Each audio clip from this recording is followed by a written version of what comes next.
कजरी एक काले रंग की लड़की थी जिसकी शादी सुरेश नाम के लड़के से कुछ दिन पहले ही हुई थी। एक शाम कजरी खाना बनाकर सबको परोसती है। खाना मुंह में डालते ही उसकी सास कुंती उससे कहती है, क्यों रे काली बहू, अपनी माँ से कुछ सीख कर नहीं आई क्या, जो रोटी के साथ सब्जी की जगह नमक ही परोस दिया। माँ जी, घर में बनाने के लिए कुछ भी साग सब्जी नहीं है, आलू बचे थे वो मैंने सुबह ही बना दिए थे। कैसे करम फूटे हैं हमारे, जब से इस काली बैंगन ने हमारे घर पर कदम रखे हैं तब से बरकत ही नहीं हो रही इस घर में, और अब तो ऐसे दिन आ गए हैं कि नमक के साथ हमें रोटी खानी पड़ रही है। कजरी के प्रति कुंती की इस कड़वाहट का कारण उसका काला रंग था। उसके काले रंग को लेकर वो अक्सर उसको कोसती रहती थी, लेकिन कजरी का रंग भले ही काला था पर उसका दिल एकदम साफ था। वो दुर्गा माँ के प्रति बड़ी आस्था रखती थी। कजरी का पति सुरेश दिहाड़ी मजदूरी करके अपना घर चलाता था, लेकिन पिछले कुछ दिनों से उसकी तबीयत कुछ ठीक नहीं थी, जिस वजह से वो काम पर नहीं जा पा रहा था। डॉक्टर साहब, आखिर क्या हुआ है मेरे बेटे को? गर्मी में लू लगने के कारण इन्हें उल्टी दस्त और बुखार आ गया है। आप इनके सिर पर ठंडे पानी की पट्टियां रखिए, साथ ही ये दवाई दे दीजिएगा। और हाँ, इनके शरीर में अभी काफी कमजोरी है, इसलिए अभी 2 महीनों तक इन्हें बेड रेस्ट पर ही रहना होगा। ये सुनकर कजरी का मन बड़ी ही उलझन में फंस गया और वो सोचने लगी, जब तक सुरेश जी ठीक नहीं हो जाते मुझे ही कुछ न कुछ काम करके इस गृहस्थी को चलाना होगा। मुझे जल्द ही कुछ करना होगा, नहीं तो ये घर दाने दाने तक को मोहताज हो जाएगा। ऐसा सोचकर कजरी भूखी प्यासी काम ढूंढने निकल गई, लेकिन पूरे 50 घर के दरवाजे खटखटाने के बाद भी उसे काम नहीं मिला। अब बस ये घर एक आखिरी उम्मीद है। ये सोचकर वो उस घर का दरवाजा भी खटखटाती है। कुछ देर बाद वहाँ से एक औरत निकल कर आती है। मालकिन, मैं गरीब सुबह से काम की तलाश में निकली हूँ, लेकिन कोई भी काम देने को तैयार नहीं है। मुझे काम की बहुत जरूरत है, प्लीज मुझे काम दे दीजिए। देखो, मेरे घर पर काम वाली बाई लगी हुई है, लेकिन हाँ, अगर तुम बाजार से जाकर मेरे लिए कुछ सामान ले आओ तो उसके बदले मैं तुम्हें 100 रुपए दे दूंगी। वो क्या है ना, धूप की वजह से मुझसे तो बाहर निकला ही नहीं जा रहा। हाँ मालकिन, आप बता दीजिए, मैं सामान ले आऊंगी। कजरी बाजार से सामान लाकर उस औरत को दे देती है। साथ ही वो औरत उसे 100 रुपए दे देती है, जिनसे कजरी घर के लिए आटा चावल लेती है, लेकिन सब्जियों के दाम सुनकर वो चौंक जाती है। हे राम, सब्जियां तो कितनी महंगी है और मेरे पास तो ये थोड़े से पैसे ही बचे हैं। ऐसा करती हूँ, आलू ही ले लेती हूँ, सस्ते हैं तो ज्यादा भी आ जाएंगे। वो उन थोड़े से बचे हुए पैसों से आलू खरीद लेती है। तभी वो देखती है कि एक बूढ़ी औरत 20 रुपए में 1 पाव अचार दे रही है। उसके पास काफी भीड़ लगी हुई है। कजरी झट से उसके पास जाती है। अम्मा, 1 पाव अचार दे दीजिए। अचार, आलू और आटा लेकर कजरी घर आ जाती है, लेकिन सारे रास्ते वो बस अचार वाली के पास लगी भीड़ के बारे में ही सोचती रहती है। और घर आकर वो अपने पति को ये बात बताती है। आज मैंने बाजार में एक बूढ़ी औरत को अचार बेचते देखा। उनके पास अचार खरीदने के लिए काफी लंबी लाइन लगी थी। मैं सोच रही हूँ क्यों ना मैं भी अचार बनाकर बाजार में बेचूं। बात तो ठीक है, लेकिन अचार बनाने के लिए जो सामान चाहिए उसके लिए तुम्हारे पास पैसे आएंगे कहाँ से? बंसी काका से कुछ पैसे उधार ले लूंगी और जैसे ही पैसे आ जाएंगे उन्हें लौटा दूंगी। वो बड़ी उम्मीदों के साथ बंसी काका के पास जाती है, लेकिन वो उसे उधार देने से मना कर देते हैं। वो रोते हुए घर आ रही थी कि तभी उसे रास्ते में वो अचार वाली बूढ़ी अम्मा मिलती है, जो कि एक पेड़ के किनारे बैठी हुई होती है। अरे बूढ़ी अम्मा, आप इस वक्त यहाँ क्या कर रही हैं? बेटी, कल रात मेरे गांव में बहुत तेज बादल फटा, जिसके बहाव में आकर मेरा सारा घर बह गया। अब मेरे पास कुछ भी नहीं है। अम्मा, लेकिन आज भी मौसम खराब है, बारिश आने वाली है, आप ऐसे में कहाँ जाएंगी? एक काम करिए, आप मेरे साथ मेरे घर चलिए। उस रात वो बूढ़ी अम्मा कजरी के घर ही रुकती है। फिर अगले दिन सुबह वो बूढ़ी अम्मा वहाँ से जाने लगती है तो कजरी उससे बोलती है, अम्मा, आप इस उम्र में कहाँ जाएंगी? जब तक आपके रहने का कोई ठिकाना नहीं हो जाता आप यहीं हमारे साथ ही रहिए। वो बूढ़ी अम्मा मान जाती हैं। फिर कजरी ने उनके सामने अचार बनाने की बात बताई। तो बेटा, तूने मुझे पहले क्यों नहीं बताया? ये ले, मेरे पास कुछ पैसे हैं, तू इनसे अचार बनाने का सामान ले आ। कजरी उन पैसों से सामान लेकर घर आती है। दोनों मिलकर बड़ा ही स्वादिष्ट अचार बनाती हैं। अम्मा, वैसे आपने मुझे अपना नाम नहीं बताया। वैसे तो बेटी मेरा नाम भवानी है, लेकिन लोग मुझे कई नामों से बुलाते हैं, कुछ तो मुझे दुर्गा भी कहते हैं। ये सुनकर कजरी सोच में पड़ जाती है। अगले दिन कजरी दुर्गा माँ के सामने मत्था टेक कर बूढ़ी अम्मा के साथ अचार बेचने बाजार जाती है। कुछ ही देर में उसके पास लोगों की भीड़ लग जाती है। मुझे 2 किलो अचार दे दो, मेरी बहू पेट से है, उसका बड़ा मन करता है अचार खाने को। और मुझे 3 किलो। कुछ ही देर में उसका सारा अचार बिक जाता है। कुछ ही दिनों में वो सारे बाजार में स्वादिष्ट अचार वाली के नाम से मशहूर हो जाती है। उसकी खूब अच्छी कमाई होने लगती है।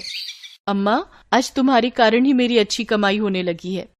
बेटी, ये सब दुर्गा माँ का कमाल है। मेरी मान तो अपनी कमाई में से कुछ हिस्सा तू गरीबों में दान कर, इससे दुर्गा माँ बहुत खुश होंगी। कोई जरूरत नहीं है भिखारियों को दान देने की। अरे पैसे क्या पेड़ पर उगते हैं? और तू बुढ़िया, जल्दी से अपना बोरिया बिस्तर यहाँ से बांध ले। अब तुझे हम और इस घर में मुफ्त की रोटियां तोड़ने नहीं दे सकते। अगले दिन जब कजरी सोकर उठी तो उसने देखा कि बूढ़ी अम्मा घर में नहीं है। अम्मा, अम्मा, कहाँ चली गई आप? लगता है माँ जी की बातों ने उन्हें यहाँ से जाने पर मजबूर कर दिया। पीछे कुछ दिनों में कजरी का उस बूढ़ी अम्मा से खूब लगाव हो गया था। उनके जाने के गम में वो काफी दुखी थी। फिर वो अपनी सास के खिलाफ जाकर मंदिर पहुंचकर जरूरतमंदों को दान देती है। ये देखकर उसकी सास डंडा लेकर दुर्गा माँ के मंदिर में ही उसकी पिटाई करनी शुरू कर देती है। 4 पैसे क्या कमाने लग गई? तेरा तो दिमाग ही चढ़ गया है। अपनी सास की बातों को अनसुना करेगी? तेरी इतनी हिम्मत? हे माँ दुर्गा, मुझे बचा लो। तभी दुर्गा माँ की मूर्ति से वो बूढ़ी अम्मा बाहर निकलती है और दुर्गा माँ का रूप धारण करके कुंती से कहती हैं, कुंती देवी, तुमने मेरी भक्त पर जुल्म किए हैं। तुम्हारे पापों का घड़ा भर चुका है। अब तुम्हारा अंत तय है। माँ मुझे माफ कर दो। मैं नहीं जानती थी वो बूढ़ी अम्मा आप ही हैं। अब से मैं कजरी को कभी नहीं सताऊंगी। हाँ माँ, इन्हें क्षमा कर दीजिए। कजरी, सिर्फ तुम्हारे कहने पर मैं इसे माफ कर रही हूँ। कजरी, तुम्हारी भक्ति से मैं बहुत प्रसन्न हूँ। अब तुम अपने इस अचार के व्यापार को मेरे नाम से चलाओ। देखना, तुम्हारा ये कारोबार खूब फलेगा। तुम खूब तरक्की करोगी, ये मेरा आशीर्वाद है। इतना कहकर दुर्गा माँ अंतर्ध्यान हो जाती हैं। कजरी दुर्गा माँ के नाम से अचार बेचने लगती है। कुछ ही महीनों में उसकी खूब कमाई होने लगती है और वो खुद की एक बड़ी सी दुकान खोल लेती है, जिससे उसे खूब कमाई होती है। साथ ही अब सुरेश भी पूरी तरह ठीक हो चुका था। अब वो भी कजरी के साथ मिलकर दुकान चलाने लगा। तो वहीं कुंती भी अब कजरी के साथ अच्छे से पेश आती है।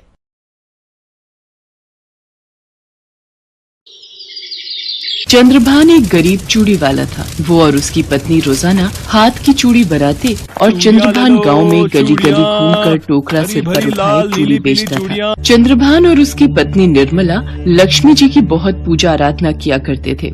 जय लक्ष्मी मैया, आपकी सदा ही जय हो।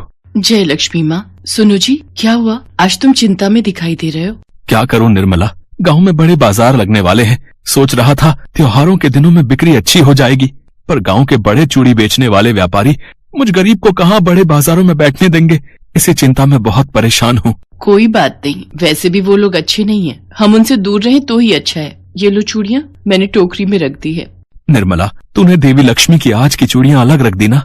हाँ, मैंने उनकी लाल हरी चूड़ियाँ पहले ही उन्हें पहना दी हैं। मैं सब कुछ भूल सकती हूँ, पर देवी लक्ष्मी को रोजाना के माल में से चूड़ियाँ पहनाना मैं कभी नहीं भूलती।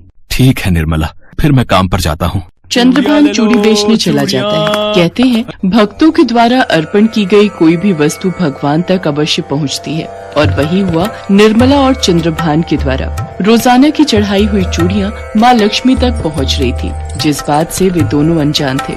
देखिए स्वामी, आज मेरे प्रिय भक्त चंद्रभान और निर्मला ने मेरे लिए कितनी सुंदर चूड़ियाँ भेजी हैं। हाँ, ये तो बहुत ही अद्भुत सुंदर चूड़ियाँ हैं। बहुत मेहनत से वो इन चूड़ियों को तैयार करते हैं और रोजाना ही सबसे पहले वो चूड़ी तुम्हारे लिए ही निकालते हैं। अब देवी लक्ष्मी चूड़ी के बदले कुछ तो आपको अपने भक्त को देना ही चाहिए। स्वामी, समय आने पर मैं ये कार्य भी अवश्य करूंगी। ऐसे ही एक दिन चंद्रभान गांव की एक गली में चूड़ियाँ बेच रहा था। चूड़ियाँ ले लो, चूड़ियाँ, हरी भरी लाल नीली पीली चूड़ियाँ।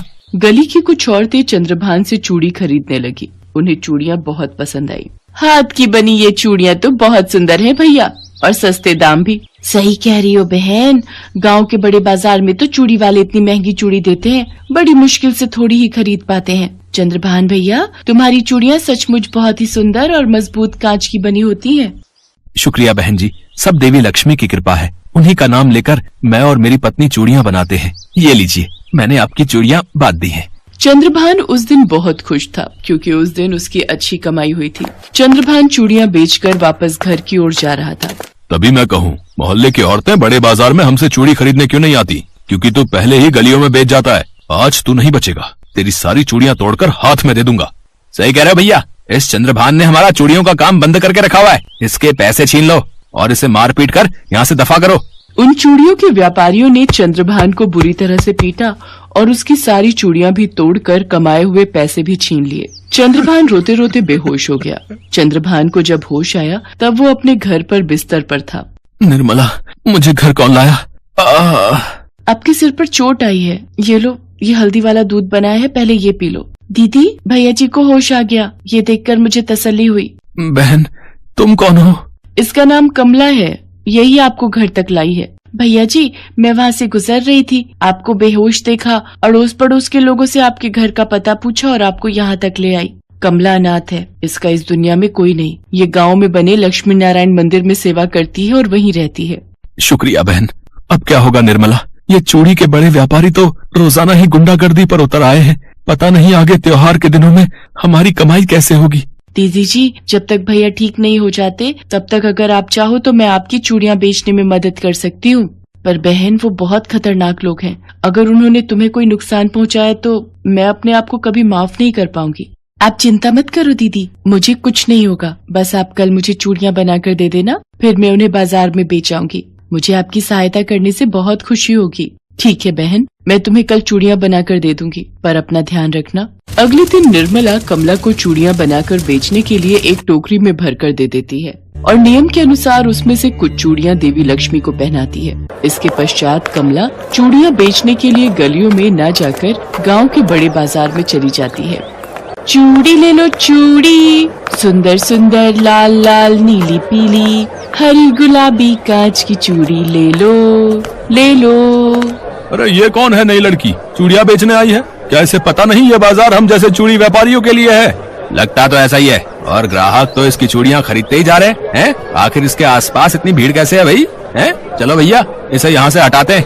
अरे हटो हटो, जाओ यहाँ से, कोई इससे चूड़ी नहीं खरीदेगा। जो भी चूड़ी खरीदनी है हमारी दुकान पर आओ। ओ लड़की, चल उठ, अपना टोकरा उठा और चल भाग यहाँ से, वरना तेरी सारी चूड़ियां तोड़ देंगे। अच्छा तो ठीक है, मेरा टोकरा उठा कर दिखाओ। लगता है तुम मानेगी नहीं, अब तेरी चूड़ियां तोड़नी ही पड़ेंगी। अरे ये टोकरा उठ क्यों नहीं रहा है? अरे भैया जरा मदद करो, ये तो जमीन से चिपक गया भाई। भाई ये हमसे नहीं हो पाएगा, ये टोकरा तो हम जमीन से उठा ही नहीं पा रहे हैं। तुझे तो हम छोड़ेंगे नहीं, तुझे अभी बताते हैं। चलो तुम्हें हवा की सैर कराती हूँ, घूम जाओ। अरे कोई बचाओ, ये धरती घूम रही है या हम घूम रहे हैं? हमें माफ कर दो बहन, हमें माफ कर दो। हम आज के बाद ऐसी गलती दोबारा नहीं करेंगे।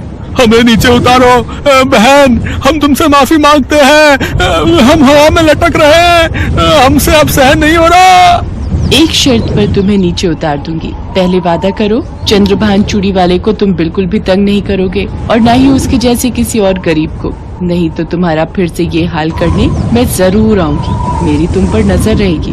हम वादा करते हैं बहन, हम वादा करते हैं। हम आज के बाद चंद्रभान तो क्या, किसी भी गरीब मजदूर को बिल्कुल भी तंग नहीं करेंगे। हम अपने काम से काम रखेंगे। हाँ। चूड़ी वाले कमला से माफी मांगते हैं। कमला खुशी खुशी सारी चूड़ियां बेचकर घर पहुंचती है और निर्मला को चूड़ियों के बदले ढेर सारे रुपए देती है। ये देखो दीदी जी, आज मैंने सारी चूड़ियां बेच दी और मैंने उन चूड़ी वालों की ऐसी खबर ली है कि वो आज के बाद भैया जी को बिल्कुल भी तंग नहीं करेंगे। वो देखो, वो तो भैया जी से माफी मांगने भी आए हैं। चंद्रभान भैया, हमें माफ कर दो। आज के बाद आप भी हमारे साथ बड़े बाजार में चूड़ियां बेचने जरूर आ सकते हो। हम आपको कभी नहीं रोकेंगे। हाँ चंद्रभान भैया, हमें अपनी गलती का एहसास हो गया है। हम आपसे माफी मांगने आए हैं, हमें माफ कर दो। कोई बात नहीं भैया, मैंने आपकी किसी बात का बुरा नहीं माना। माफी मांगने की कोई आवश्यकता नहीं है। बहन कमला, तुम्हारे कारण आज हमारे सारे दुख दूर हो गए। आप सही कह रहे हो। कमला बहन तो हमारे लिए सचमुच देवी लक्ष्मी का रूप बनकर आई है। दोनों की बात सुनकर कमला मुस्कुराने लगती है। अचानक निर्मला की नजर कमला की कलाइयों पर जाती है। वो मंदिर की तरफ देखती है। माँ लक्ष्मी को सुबह जो चूड़ियां उसने पहनाई थी वो उनके हाथों में नहीं थी, वो तो कमला ने पहन रखी थी। निर्मला कमला के चरणों में गिर जाती है और उनसे दर्शन देने के लिए कहती है, देवी मैया, आप साधारण नहीं हो, अपने साक्षात रूप में आओ माँ, हमें कृतार्थ करो माँ। निर्मला की पुकार पर देवी लक्ष्मी अपने साक्षात रूप में आती है। उठो निर्मला, मैं तुम्हारी और चंद्रभान की भक्ति से प्रसन्न हूँ, इसीलिए मैं तुम्हें दर्शन देने आई हूँ। अब तुम दोनों को कभी भी कोई दुख नहीं होगा। मेरी कृपा से तुम्हारे घर धन दौलत संतान तथा सुख समृद्धि का वास होगा। देवी लक्ष्मी, आपकी जय हो मैया। जय हो लक्ष्मी मैया की। देवी लक्ष्मी निर्मला और चंद्रभान दोनों को दर्शन देकर अंतर्ध्यान